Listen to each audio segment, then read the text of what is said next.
Hello सभी को राधे राधे और सभी को नमस्ते। और भाई आज की वीडियो है कि माँ बाप के कर्मों का फल बच्चों को कैसे मिलता है।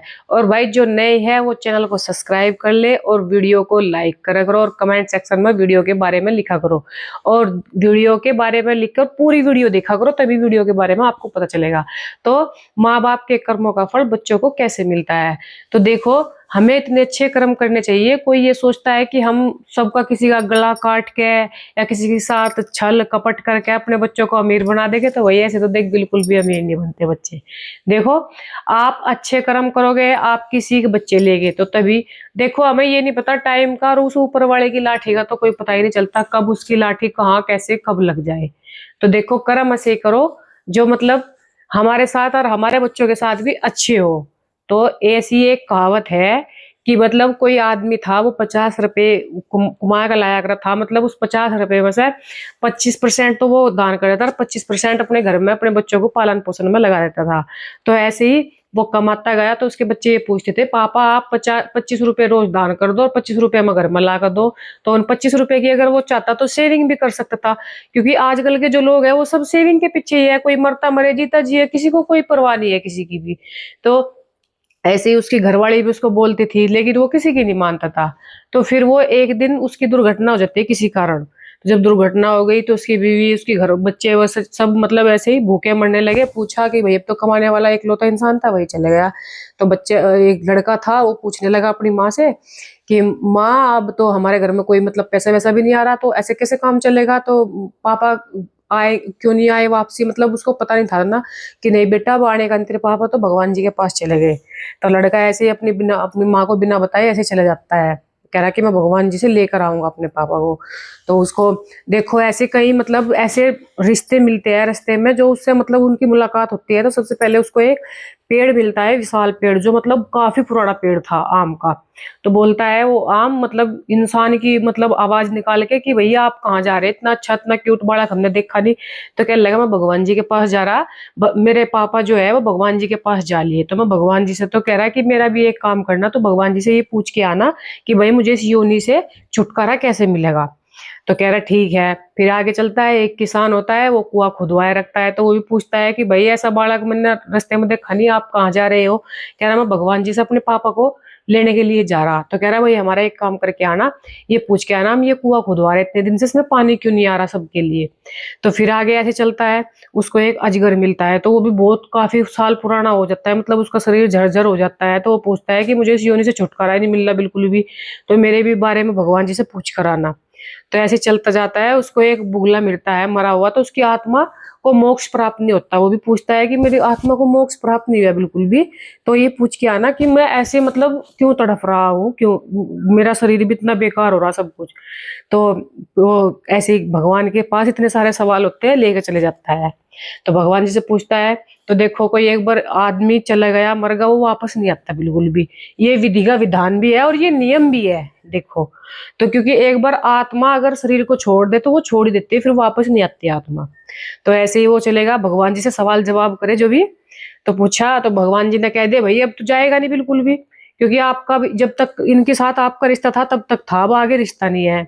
तो ऐसे ही वो बच्चा आ जाता है। तो भगवान जो उसको सवाल पीछे मतलब क्वेश्चन किए गए थे वही उसको वहां पे उसने भगवान जी से पूछे। तो भगवान जी ने उनको उसके आंसर दिए। तो जैसे आते रहे वे रास्ते से, तो उनको वही बगुला मिला। तो कह रहा कि आपने भगवान जी से मेरे बारे में पूछा। कह रहा हाँ पूछा आपके बारे में। तो कह रहा क्या बताया कि आपके पास इतना भरपूर ज्ञान था, सब कुछ था, तो आपने कभी किसी को अपना ज्ञान दिया ही नहीं बिल्कुल भी। तो इसलिए आपको इस योनि से छुटकारा ही नहीं मिलने का। तो इसलिए आप अपना ज्ञान बांटते। देखो कोई भी चीज है, कोई भी कुछ भी चीज हो, वो बांटने से बढ़ती है। तो उसने कभी बांटा नहीं। तो कह लगा अब तो मेरे आसपास कोई है नहीं, तो मैं किसको अपना ज्ञान दूं। तो कह रहा बेटा अब तू ही ले ले मेरा ज्ञान। तो उस बच्चे को वो ज्ञान दे दिया उसको। तो उसकी जो आत्मा थी उसको मोक्ष प्राप्त हो गया। तो उसके बाद फिर वो एक मतलब जो भी अजगर था उसके उसने भी पूछा कि भाई मेरे सवाल का जवाब भी लाएगा। तो उसने कहा कि हाँ आपके सवाल का भी जवाब लाया मैं। आपके पास नागमणि है ना, तो आपने कहीं किसी मतलब किसी को मतलब उस चीज में किसी को फायदा हुआ, मतलब रोशनी मिली ना, किसी को आपने दान करी ना कहीं रखी, आप अपने अंदर ही ले लेते हो, इसलिए आपको इस योनि से छुटकारा नहीं मिला। तो उसने बोला अजगर ने अब तो मेरे आसपास कोई नहीं जो मैं किसी को दान करूँ, तो इसका आप ही ले लो मेरी नागमणि। तो ऐसे लड़के को नागमणि मिल गई। तो फिर आगे गया, वो किसान भी मिला उसको, लड़के को। तो बोला कि किसान ने भी पूछा कि आपने वही मेरे बारे में पूछा भगवान जी से? कहने लगा हाँ मैंने पूछा भगवान जी से। तो क्या बताया? तो भगवान जी ने बताया कि आपने, आपकी जो काम कार्य पहले है वो आप अपना कार्य करो। आपके पास जवान लड़की है उसकी शादी करो, ना कि आप कुआं खुदवाओ। अगर आप अपनी लड़की जो घर में बैठी तुम्हारे घर, उसकी शादी करो, तो कह रहा कि अब मैं इतनी जल्दी लड़का कहाँ से लाऊंगा, ये लाऊंगा। तो उस लड़की की शादी भी उस लड़के के साथ हो गई। तो वो उसमें कुएं में पानी भी आ गया, और उसके बाद भाई वो आम का पेड़ भी मिला उसे, जिसका एक पत्ता भी नहीं गिर रहा था, कुछ भी नहीं, ऐसे हरा भरा खड़ा था। और इतने साल, काफी साल पुराना हो गया था। देखो कोई भी चीज हो ना, पुरानी हो जाओ, उसे नई चीज चाहिए चाहिए। तो ऐसे ही हमारी आत्मा है, वैसे अमर है। लेकिन जब कोई भी कपड़ा हो पुराना हो जाए, हम नया कपड़ा खरीदा है, तो ऐसे ही आत्मा है। अगर हमारा शरीर पुराना हो जाए, झरझर हो जाए, उसको भी नई चीज चाहिए चाहिए। तो ऐसे ही वो आम के पेड़ भी उसका लगा कि उनको, भैया आपके पास भी, आप किसी उसमें मतलब पिछली योनि में आप गुरु थे, मतलब टीचर थे।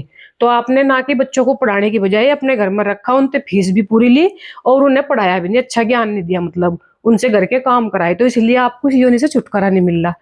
तो आपने उन्हें भरपूर, मतलब जितना ज्ञान देना चाहिए था उतना दिया नहीं। तो कहने लगे कि उनको, अब तो मेरे आसपास कोई भी नहीं, मैं किसको ज्ञान दूं। तो उस बच्चे को वो ज्ञान भी मिल गया। तो देखो फिर उसने मतलब जो भी सोचा कि मुझे तो सब कुछ मिल गया ऐसे ही। तो फिर भगवान जी ने उनको आके मतलब किसी रूप में दर्शन दिए। कहने लगे भगवान जी कि ये आपके पापा की जो मतलब 25% दान करा था, वो दान आपके पापा का आपको मिला है। तो देखो मिलाना उनको, उनके घर वालों को, सबको। तो वो घर में वो भी लेकर आया, सब कुछ लेकर आया, ज्ञान भी आया उसके पास। तो वो उसको अंत में सब कुछ मिला उस बच्चे को। तो ये हकीकत की बात है, जो माँ बाप काम करते हैं, जो मतलब माँ बाप दान पुण्य जो भी किसी के लिए अच्छा करते हैं, वो बच्चों के सामने जरूर आता है। और देखो हमें ऐसे कर्म करने चाहिए। देखो अगर हमारी एक पीढ़ी सही चल रही है ना तो ठीक है, अगर हमारी कुछ पता नहीं चलता कौन सी पीढ़ी में कौन सी गड़बड़ और कब किसका करा हो या किसके सामने आ जाए। तो इसलिए अच्छे कर्म करने चाहिए। और देखो हम अगर 50% कमा रहे हैं, तो उसमें से अगर हम 25 भी नहीं कर सकते ना, तो 10% दान जरूर करना चाहिए।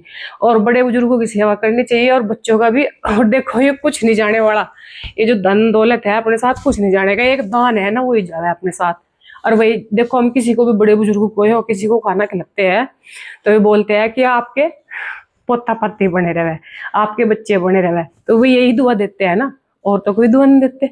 और तो सब देखो सभी, इसलिए हमें दान पुण्य ज्यादा करना चाहिए। और भाई मेरी वीडियो कैसी लगी कमेंट सेक्शन में जरूर बताना, और अगली वीडियो आपके कहने से बनाऊंगी, जो आप कमेंट सेक्शन में लिखोगे उसी के ऊपर वीडियो लेकर आएंगे। तब तक के लिए बाय बाय।